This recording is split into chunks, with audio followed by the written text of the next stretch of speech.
दिक्कत ये है कि पिछले लगातार पब्लिक एग्जामिनेशन में क्रेडिबिलिटी को लेकर इतने हल्ले मचे हैं, इतना शोर मचा है कि अब हर परीक्षा की क्रेडिबिलिटी साख अब संदेह के दायरे में लगती है। मतलब है कि परीक्षा क्लियर करना लोगों के लिए लगातार मुश्किल होता जा रहा है। फिर ऐसा क्यों हो रहा है, उनके क्या आरोप हैं? आरोप या अफवाहें या जो दावे हैं वो ये हैं कि ऐसे लोगों का सिलेक्शन दिखाई दे रहा है जो कि सेंटर में दरअसल अपीयर ही नहीं हुए थे। एक ही सेंटर से लगातार एक के बाद एक जुड़े हुए नंबरों में, रोल नंबर्स में सिलेक्शन दिखाई दे रहा है जो कि अगर आप थियोरेटिकली देखें तो नहीं होना चाहिए। नीट के मामले में इसे एनटीए में देखा था, उसके बाद हम लोग यूपीपीसीएस या बीपीएससी की परीक्षाओं में से इन आरोपों को देख रहे थे और अब यह एसएससी यानी कि केंद्रीय परीक्षाओं के दायरे में भी दिखाई दे रहा है। यद्यपि ये बात भी सही है कि एसएससी की परीक्षा में ये पहली बार नहीं हो रहा है। वह है ट्रांसपेरेंसी, पारदर्शिता। हमारे पब्लिक एग्जामिनेशन में हाल फिलहाल में इस पारदर्शिता की कुछ कमी दिखाई दे रही है। इसकी वजह, जैसा मैंने कहा, कि बहुत ज्यादा एप्लीकेंट होना भी हो सकती है और वास्तव में इन आरोपों में बल होना भी हो सकता है। हो सकता है कि परीक्षाएं सब जगह बराबर शुचिता से ना आयोजित की जा पा रही। नमस्ते दोस्तों, प्लीज सिट डाउन में आपका स्वागत है। आज एक ज्वलंत मुद्दे पर बातचीत करेंगे और ये है 2024 के एसएससी सीजीएल को लेकर जो चारों तरफ शोर है उसे लेकर। कहा यह जा रहा है कि एसएससी सीजीएल 2024 का जो रिजल्ट आया है वो एक स्कैम है। अब दिक्कत यह है कि पिछले लगातार पब्लिक एग्जामिनेशन में क्रेडिबिलिटी को लेकर इतने हल्ले मचे हैं, इतना शोर मचा है कि अब हर परीक्षा की क्रेडिबिलिटी साख अब संदेह के दायरे में लगती है। पहले समझने की कोशिश करते हैं कि एसएससी सीजीएल 2024 को लेकर क्या विवाद है। इस बार जो कट ऑफ आई है वो बताई गई 153, जिसे लेकर एस्पिरेंट्स का कहना यह है कि ये अनरीजनेबली ज्यादा है।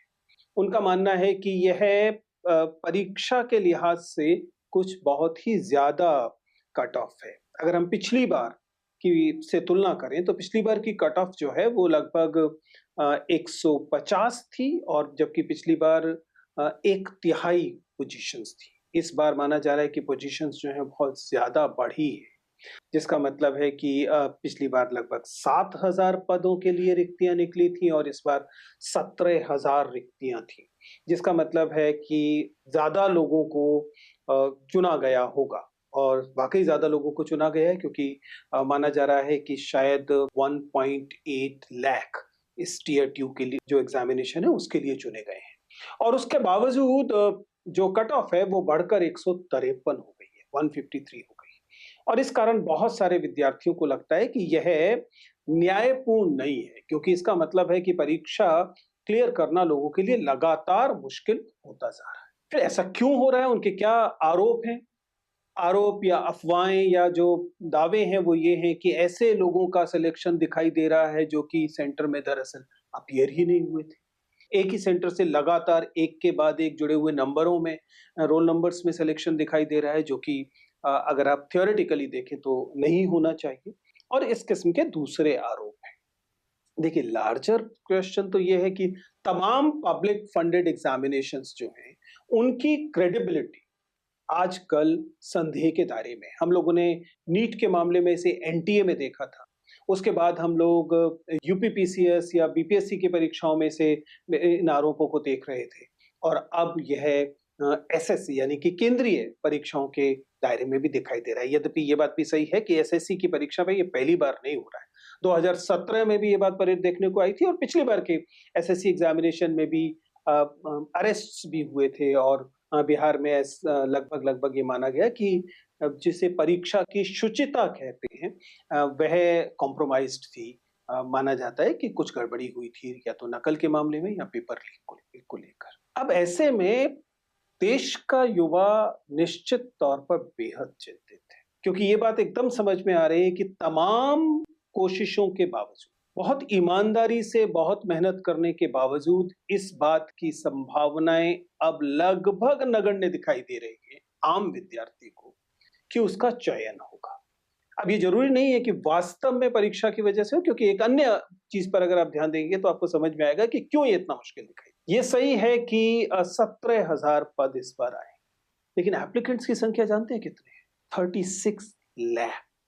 36 लाख एप्लीकेंट जो हैं वो इन 17,000 पदों के लिए आवेदक हैं। आप समझ सकते हैं कि 1.8 लाख हैं जो कि टीयर 1 एग्जामिनेशन को क्लियर करते हैं। इसका मतलब है कि 34 लाख से ज्यादा युवा ऐसे रहे जो टीयर 1 परीक्षा को पास नहीं कर पाए।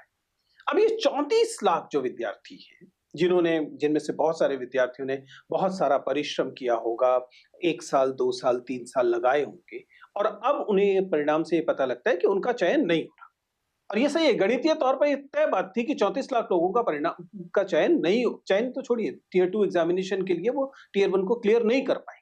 अब इतने सारे विद्यार्थी अगर बेरोजगार हैं और वो लगातार इसी पर उम्मीद लगाए बैठे थे, तो उनके मन में आशंकाएं आएंगी, उनके मन में संदेह आएंगे, वे अफवाहों पर विश्वास करना शुरू करेंगे, क्योंकि उन्हें लगेगा उन्हें पर्याप्त मेहनत की थी। और सच्चाई ये है कि बेरोजगारी का स्तर अब इतना ज्यादा हो चुका है कि अब लगभग कोई पब्लिक एग्जामिनेशन इन आरोपों से नहीं बच सकता कि वहां गड़बड़ी हो रही। और ये लोकतंत्र के लिए बहुत खतरनाक बात है। मैं हमेशा कहता हूं कि जब हम लोकतंत्र कहते हैं तो उसका मतलब होता है रिपब्लिक। मतलब लोकतंत्र का एक विशेष गुण भारतीय लोकतंत्र का है रिपब्लिक, गणतंत्र। और गणतंत्र का मतलब सिर्फ इतना नहीं होता जितना हम कॉम्पिटिटिव एग्जामिनेशंस में देखते हैं कि राष्ट्रपति या प्रधानमंत्री के पद को हेरिडिटरी ना माना जाए, अनुवांशिक न माना जाए, वो जन्म से न तय हो रहा हो। रिपब्लिक का मतलब यह है कि दरअसल देश के हर महत्वपूर्ण सत्ता के पद पर, हर सत्ता की जो सीट है उस पर एक आम नागरिक पहुंचने की उम्मीद और हक रखता हो। यदि एक पद है, उसके व्यक्ति के पास सामान्य योग्यताएं उस पद के लिए हैं, तो उसका हक बनता है कि वह एस्पायर कर सके उस पद के लिए। इसमें छोटे पद भी शामिल हैं, इसमें एसएससी वाले पद भी शामिल हैं, इसमें यूपीएससी और बीपीएससी और स्टेट सर्विसेज के पद भी शामिल है। इसमें केवल राजनीतिक पद नहीं शामिल है, क्योंकि वास्तविक रिपब्लिक का मतलब है कि आम जनता को, गणतंत्र का मतलब है कि आम जनता को सत्ता में भागीदारी के अवसर मौजूद हो। और इस तरह के स्कैम्स की जब घटनाएं होती हैं या उनकी बातचीत होती है, तो स्वाभाविक तौर पर लोगों को ये लगता है कि इसका अर्थ है कि वे इस हक से वंचित हो रहे हैं। एसएससी परीक्षाओं को अगर आप देखें तो आप मानेंगे कि अभी हाल में अक्टूबर 2024 में जब एमटीएस वाली जो परीक्षाएं थी, उसमें लगातार पेपर लीक और फ्रॉड अपीयरेंस को लेकर लोगों ने आरोप लगाए। दरअसल एमटीएस परीक्षा में बिहार में 36 लोगों को अरेस्ट किया गया। हालांकि एसएससी की तरफ से फिर कोई क्लैरिफिकेशन नहीं दिया गया, परीक्षा रद्द नहीं की गई, कुछ स्पष्ट नहीं हुआ। 2017 की सीजीएल परीक्षा में भी चीटिंग की और पेपर लीक के आरोप लगे थे।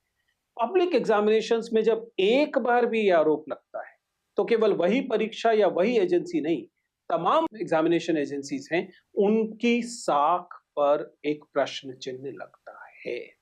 दरअसल इसकी मुख्य वजह तो यह है कि कंपटीशन इतना ज्यादा हो गया है। बहुत कम पदों के लिए बहुत ज्यादा लोग अपीयर हो रहे हैं, और इससे केवल जनसंख्या का मसला नहीं है, ये रोजगार के वैकल्पिक अवसरों की कमी का मामला है। एक देश में जिसमें 140 करोड़ की जनसंख्या है, जिसमें 85 करोड़ लोग हैं, युवा हैं, जिनको रोजगार की आवश्यकता है, उनके पास अगर रोजगार के पर्याप्त और विविध अवसर मौजूद नहीं होंगे, वही मुट्ठी भर सरकारी नौकरियां ही उनके अवसर होंगे, तो इन सरकारी नौकरियों पर आने वाला दबाव बहुत ज्यादा हो जाएगा। जिसका मतलब है कि लोग इन नौकरियों को पाने के लिए केवल ईमानदारी वाले तरीके ही नहीं, कई बार गैर ईमानदार तरीकों को अपनाने में भी गुरेज नहीं करेंगे, और इससे अंततः इन परीक्षाओं की शुचिता पर प्रश्न चिन्ह लगना शुरू होता है। और यही आपको कई स्टेट सिविल सर्विसेज में दिखाई दे रहा है, और बहुत दूर हमने एनडीए की परीक्षा में इसको होते हुए देखा। तो बहुत दूर की बात नहीं है जब ऐसा होगा कि हम इसे यूपीएससी जैसी केंद्रीय परीक्षाओं में भी देखने लगेंगे। एसएससी तो एक केंद्रीय परीक्षा है। एक अन्य पक्ष जो इससे बिल्कुल गहराई से जुड़ा हुआ है, वह इस किस्म की परीक्षाओं में बहुत ज्यादा आवेदकों के हो जाने के कारण एक साथ परीक्षा का न हो पाना, अलग अलग केंद्रों में बराबर के मानकों का पालन न हो पाना, जिसकी वजह से वे सांख्यिकीय औजार इस्तेमाल किए जाने लगे जिन्हें हम नॉर्मलाइजेशन कहते हैं, वह भी इस तरह के संदेह को जन्म देने वाली बात है। हमें नहीं पता कि एसएससी ने किस नॉर्मलाइजेशन औजार का इस्तेमाल किया है, किस व्यक्ति के कितने नंबर कम या ज्यादा किए गए होंगे, यदि किए गए हैं तो। लेकिन इतना जरूर है कि जब आप 30 लाख से ज्यादा लोगों की परीक्षा एक साथ लेने की कोशिश करेंगे तो स्थितियां भिन्न होने की वजह से, सेंटर भिन्न होने की वजह से, शिफ्टें भिन्न होने की वजह से बहुत बार ये आवश्यकता हो जाएगी कि आप सांख्यिकीय तौर पर नॉर्मलाइजेशन जैसे औजारों का इस्तेमाल करेंगे। और जब आप ऐसे औजारों का इस्तेमाल करेंगे तो लोगों का संदेह और ज्यादा बढ़ेगा, क्योंकि पब्लिक एग्जामिनेशन के ट्रस्ट को बनाने और बनाए रखने का जो मूल मंत्र है वह है ट्रांसपेरेंसी, पारदर्शिता। हमारे पब्लिक एग्जामिनेशन में हाल फिलहाल में इस पारदर्शिता की कुछ कमी दिखाई दे रही है। इसकी वजह जैसा मैंने कहा कि बहुत ज्यादा एप्लीकेंट होना भी हो सकती है और वास्तव में इन आरोपों में बल होना भी हो सकती है। हो सकता है कि परीक्षाएं सब जगह बराबर शुचिता से ना आयोजित की जा पा रही, जिसका स्वाभाविक तौर पर परिणाम यह होगा कि किसी किसी सेंटर में या किसी किसी क्षेत्र में बहुत ज्यादा चयन दिखाई देंगे, जिसका खामियाजा अन्य क्षेत्रों को या अन्य सेंटर्स को भुगतना पड़ेगा। इसलिए हमें पब्लिक एग्जामिनेशंस की क्रेडिबिलिटी को, उसकी साख को बचाए रखने के लिए पारदर्शिता बढ़ानी चाहिए। हमें सुनिश्चित करना चाहिए कि पर्याप्त रोजगार के अवसर मौजूद हों और हमें सुनिश्चित करना चाहिए कि जो सरकारी नौकरियां हैं वो एक ट्रांसपेरेंट और ईमानदार प्रक्रिया से वैध मेहनत करने वाले युवाओं को दी जा रही है। क्योंकि यह क्रेडिबिलिटी अंततः केवल पब्लिक एग्जामिनेशन एजेंसी की क्रेडिबिलिटी नहीं है, ये सरकार की क्रेडिबिलिटी है, ये राष्ट्र की क्रेडिबिलिटी है और कई मायनों में ये लोकतंत्र की क्रेडिबिलिटी का भी सवाल है। यहां पर एक छोटी सी बात जिसे और जो आपको देखने की जरूरत है वह यह है कि जब भी किसी भी किस्म की पब्लिक एग्जामिनेशन की शुचिता के साथ कोई भी समझौता होता है, तब उसका मतलब यह नहीं होता कि सबका नुकसान बराबर हुआ है। सच्चाई यह है कि सिस्टम फ्लॉज का नुकसान हमेशा वंचित वर्गों को ज्यादा होता है। लड़कियों को, जिनको शायद परिवार वालों ने केवल 2 या 3 ही अवसर देने के लिए कहा है, उनका अगर एक अवसर इस तरह से छिन जाता है तो उन्हें ज्यादा कीमत चुकानी पड़े। या अन्य वंचित वर्ग, जो सामाजिक तौर पर वंचित वर्ग है, वे, उनके लिए इस तरह के सो कॉल्ड स्कैम्स का जो खामियाजा है, उनकी जो कीमत है वह उनके लिए ज्यादा होती है। जबकि संभव है कि वे लोग जो इस तरह के लूपहोल्स का फायदा उठा सकते हैं, जो पेपर लीक्स का फायदा उठा सकते हैं, जो सेंटर के कॉम्प्रोमाइज होने का फायदा उठा सकते हैं, उन्हें लाभ होगा और वो अक्सर वंचित वर्ग से नहीं होंगे। तो इसका एक सामाजिक पक्ष भी है। कुल मिलाकर यह अहम बात है कि सरकारें और जनता इस बात को सुनिश्चित करे कि पब्लिक एग्जामिनेशन की साख बनी रहे, शुचितापूर्ण तरीके से परीक्षाएं हों और कुल मिलाकर पब्लिक एग्जामिनेशन है वे इस गणतंत्र को बनाए रखें।